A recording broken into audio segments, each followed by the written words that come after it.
ladies and gentlemen, I'd like to acknowledge our host, the Honorable Minister for Mine Development, Architect Olamilekon Adebiti. I acknowledge other ministers of the Federal Republic of Nigeria present, as well as ministers and senior officials from other African countries. It is indeed a great honor for me to be here to give this keynote address on behalf of the President of the Africa Finance Corporation, Mr. Samela Zubeyru. The African Finance Corporation, AFC, has partnered with the Ministry of Mines and Steel Development in a number of areas over the years. And our support for this very important conference is simply following on and strengthening important collaborative efforts that has existed between the AFC and the Ministry of Mines and Steel Development. The theme of the summit towards a greener Africa and its goals with focus on financing of sustainable African natural resource and energy projects into the transition and knowledge policy and strategy are particularly critical in the context of the important conversation currently going on around the world on energy transition. For Africa, supporting the efforts to combat climate change and achieve net zero emissions by 2050 is a matter of self-preservation. This is because while Africa's contribution to greenhouse gas emissions is negligible, at less than 4%, it has borne the brunt of the most devastating impacts of climate change, from frequent floods to droughts and severe heat waves, costing lives and livelihoods. Africa's low greenhouse gas emissions is a reflection of the continent's crippling energy deficit, with 4 out of 5 people in the world without energy access living in sub-Saharan Africa, impeding industrialization and development. Conversely, fossil fuels and other natural resource minerals are critical to the health of African economies and the livelihood of Africans. Nearly 50% of sub-Saharan Africa's export value has historically been composed of fossil fuels, and exporting of natural resources is a significant government revenue earner for sub-Saharan African countries.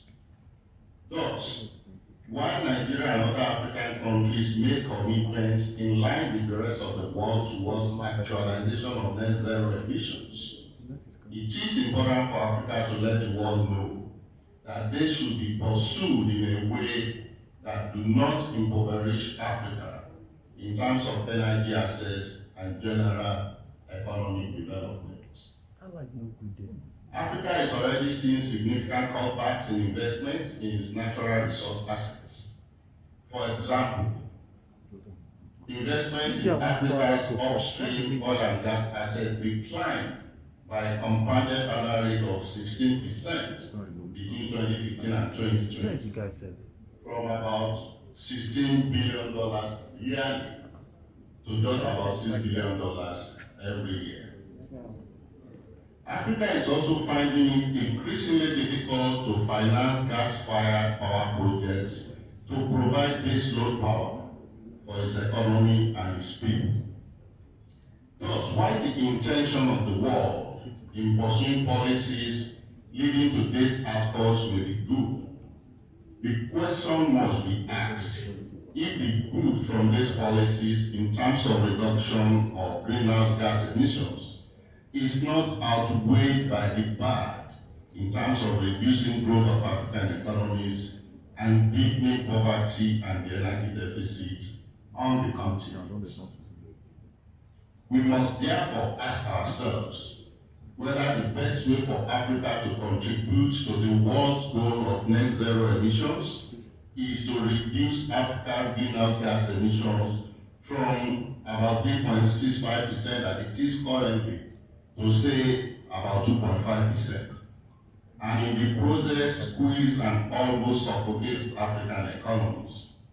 Or are there other ways for Africa to contribute to the goal that will be more effective but not be at the expense of its economic growth and development?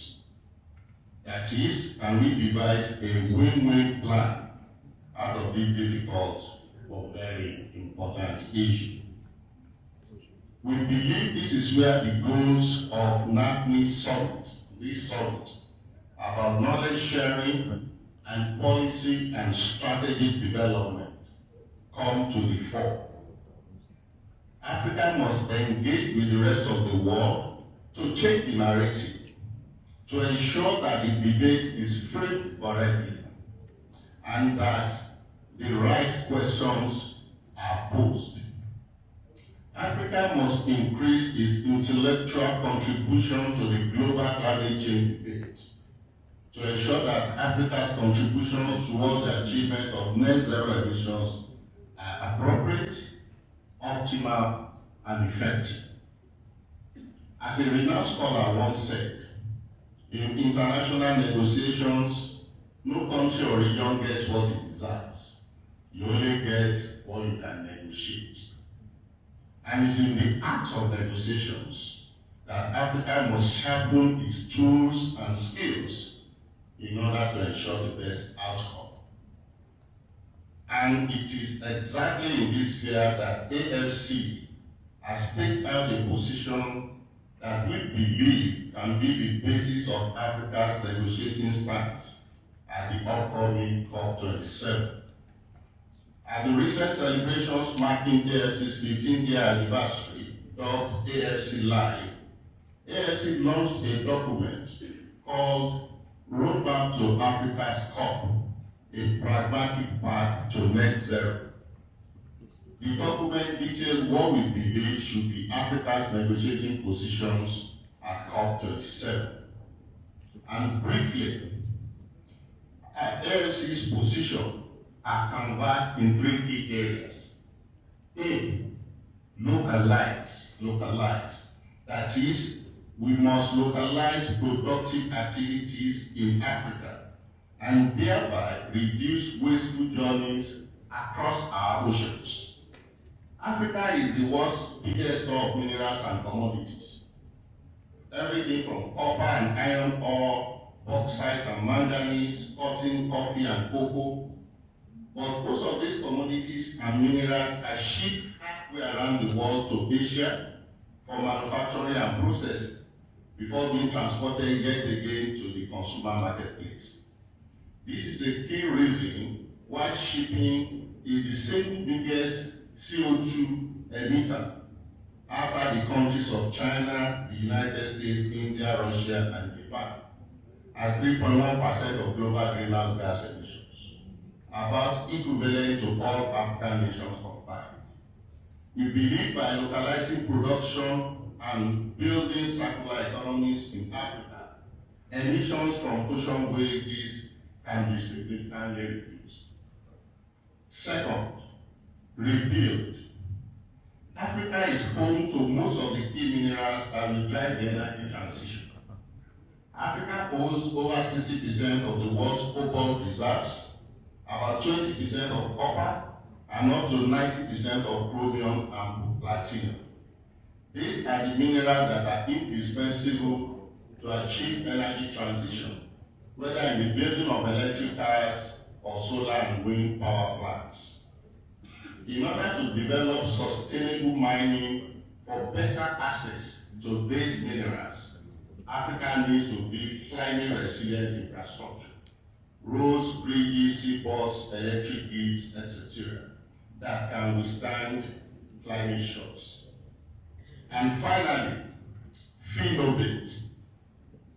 Phenovate is a term that refers to financial innovation that will be necessary in order to ensure that the funding required to drive energy transition are available.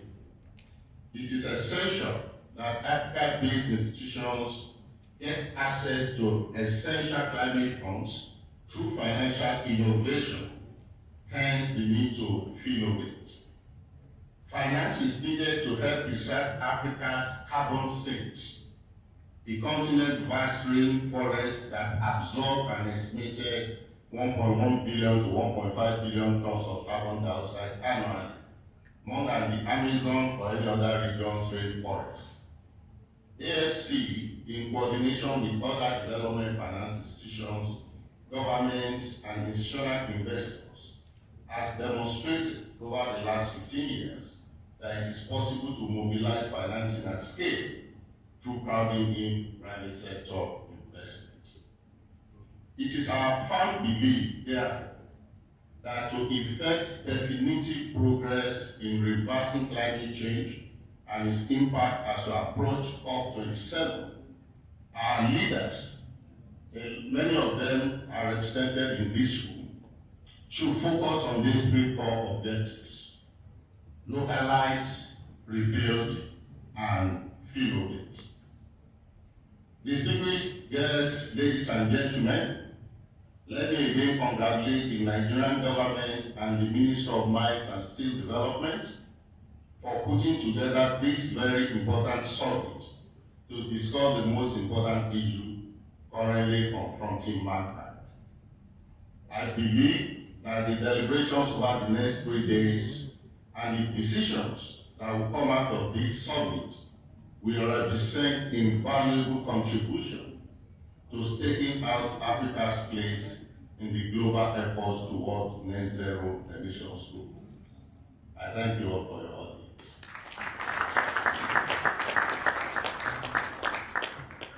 Thank you very much, sir. Mr. Taro, thank you so much for that. There's another round of applause for him.